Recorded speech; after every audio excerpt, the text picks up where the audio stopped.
Hello everyone, good morning, welcome to our channel Soulmates on the go. শীতকাল চলে এসেছে, December মাসও পড়ে গেছে, আর বাঙালির শীতকাল মানেই ব্যান্ডেল চার্চ। ক্রিসমাস আসছে, তো চলো আজকে আমাদের গন্তব্যে যাই। ব্যান্ডেল চার্চ, সঙ্গে ইমামবাড়া, আরো কিছু ছোট ছোট গন্তব্য। বেরিয়ে পড়ি আর কন্টিনিউ করছি ব্লগ।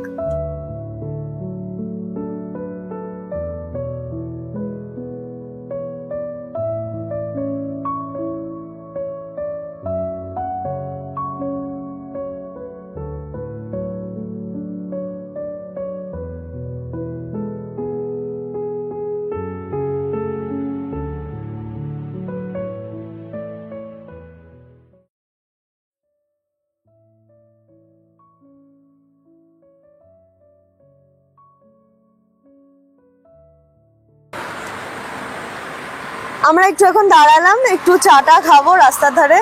বাড়ি থেকে চা আজকে করেই নিয়ে এসেছি, এই যে। আর একটু দাঁড়াই এখানে, তারপর বেরোবো, যাচ্ছি আমরা অ্যাকচুয়ালি। হ্যাঁ, আর শীতের সকালে এরকম করে একটু দাঁড়িয়ে চা না খেলে তো হবে না।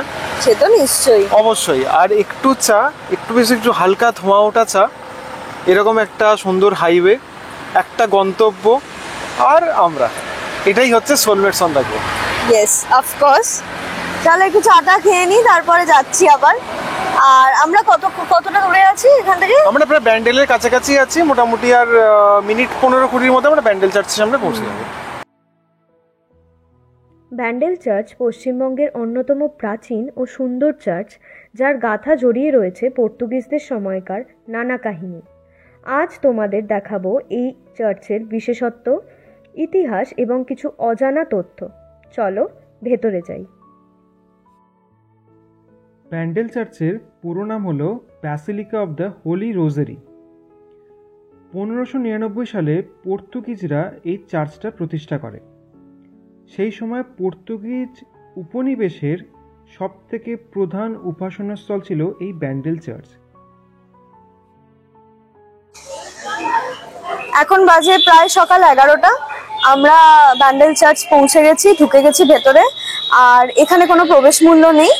তো ব্যান্ডেল চার্চ খোলার সময় অ্যাকচুয়ালি সকাল 8টা থেকে বিকেল 4:50 পর্যন্ত। শুধু রোববার দিনটাতে ভেতরের যে উপাসনা গৃহ, মানে যেটাকে প্রেয়ার হল, সেটা বন্ধ থাকে। আর 25 ডিসেম্বর 1 জানুয়ারি ব্যান্ডেল চার্চ মোটামুটি ভাবে বন্ধই থাকে, এটা তোমরা ধরে নিয়ে গেলে। তো ক্রিসমাসের সিজন, ডিসেম্বরের শহর, তো ব্যান্ডেল চার্চ তো আসা খুব অবধারিত। তোমরা দেখতেই পাচ্ছ আমাদের পেছনে ব্যান্ডেল ব্যাসিলিকা। তো আমরা এখন এর ভেতরে ঢুকবো, ঢুকে তোমাদেরকে সব অংশটাই ঘুরিয়ে দেখাবো। শুধু যেটা বললাম, প্রেয়ার হল বন্ধ থাকে, এবং যতদূর জানি প্রেয়ার হলে ক্যামেরা নিয়ে ঢোকাটা অ্যালাউ নয়। তো আমরা সেখানে ডেফিনেটলি খোলা থাকলেও ক্যামেরা নিয়ে ঢুকতাম না। বাকি পুরো ব্যান্ডেল ব্যাসিলিকা দেখাবো, ব্যান্ডেল ব্যাসিলিকার ছাদ থেকে কিরকম ভাবে সুন্দর ভাগীরথী দেখা যায় সেটাও দেখাবো, এবং তার সঙ্গে দেখাবো যে ব্যান্ডেল ব্যাসিলিকার ঘন্টা এবং তার ইতিহাস। আমরা এখান থেকে মোমবাতি কিনেছি। এখানে বাইরে অনেক দোকান আছে, এই যে এখান থেকে দেখা যাচ্ছে, আর বাইরে গিয়েও কেনা যাবে এগুলো। আমরা এখান থেকে দুটো মোমবাতি কিনেছি, ভেতরে যাব, জ্বালাবো, ঠাকুরের কাছে প্রার্থনা করব। চলো ভেতরে যাই, তোমাদেরকে ঘুরে দেখাই।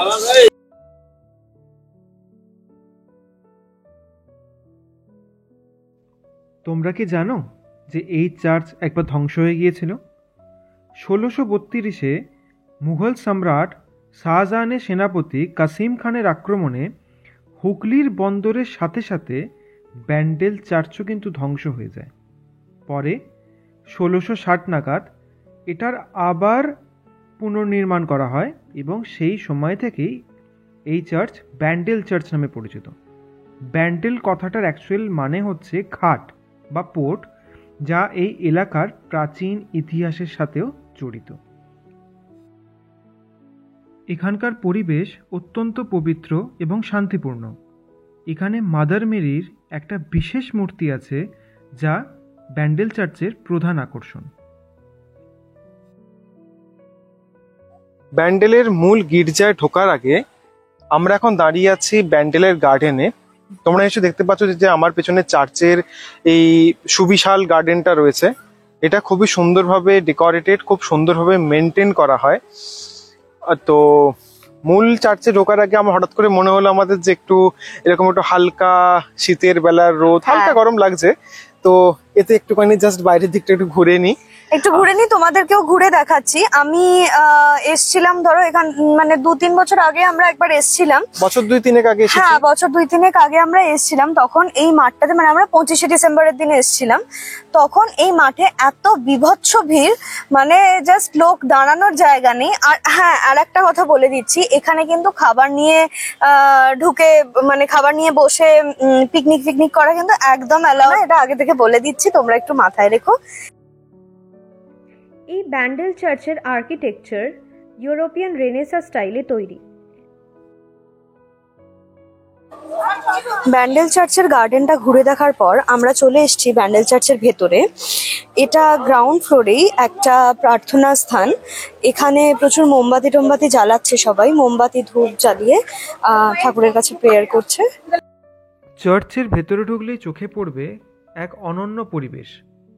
চারিদিক শান্ত, মৃদু আলো, আর দেওয়ালে খ্রিশ্চান ধর্মের বিভিন্ন কাহিনী চিত্রকলা। এখানে মাদার মেরির একটি বিশেষ মূর্তি আছে যা প্রার্থনা কেন্দ্রবিন্দু। আজও ব্যান্ডেল চার্চ শুধুমাত্র পর্যটকদের জন্য নয়, প্রচুর ধর্মপ্রাণ মানুষের জন্য পবিত্র একটা স্থান। এখানে ক্রিসমাস, ইস্টার এবং অন্যান্য বিশেষ দিনগুলোতে প্রচুর ভিড় হয়। আমরা বাইরে থেকে যে মোমবাতিগুলো নিয়ে এসেছি, এখানে ও একটা জ্বালাচ্ছে, তারপর আমরা ওপরে যাব, ওপরে গিয়ে আবার জ্বালাবো।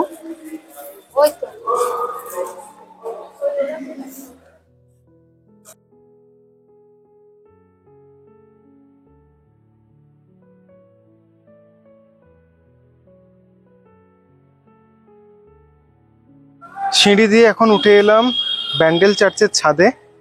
আমার পেছনে দেখতে পাচ্ছ তোমরা ব্যান্ডেল চার্চের সেই ঐতিহাসিক ক্লক টাওয়ার। ব্যান্ডেল চার্চের ছাদ থেকে গঙ্গা নদীটাকে ওই দিকে, মানে আমি যেদিকে আঙুল দেখাচ্ছি ওই দিকে খুব সুন্দরভাবে দেখতে পাওয়া যায়। আমি তোমাদের দেখানোর চেষ্টা করব, দেখি সেই নদীটা কতটা সুন্দর লাগে এই ছাদ থেকে। ঠিক যেমন বলেছিলাম, ব্যান্ডেল চার্চের ছাদ থেকে এই গঙ্গাকে অসাধারণ সুন্দর লাগে, অত্যন্ত সুন্দর প্রাকৃতিক সৌন্দর্য। আমি জানি না আমার ক্যামেরা দিয়ে কতটা সেটা আমি বোঝাতে তোমাদেরকে পারছি। আর এই হচ্ছে নিচে সেই প্রার্থনা স্থান, যেখানে আমি মোমবাতি জ্বালিয়ে ঠাকুরের কাছে প্রার্থনা করলাম। রবিবারে শীতের বেলা, আর এভাবেই পর্যটকে ভর্তি হয়েছে ব্যান্ডেল চার্চ। প্রচুর লোক সমাগম হয়েছে, প্রচুর মানুষ তাদের ফ্যামিলি নিয়ে এসেছেন। এখানে তোমরা মোটামুটি সেই ভিড়টা দেখে আন্দাজ করতেই পারছো, যদিও ক্রিসমাস এখন আরেকটু দূরেই আছে। আর এই হলো ছাদের ওপর একটি উপাসনা স্থল।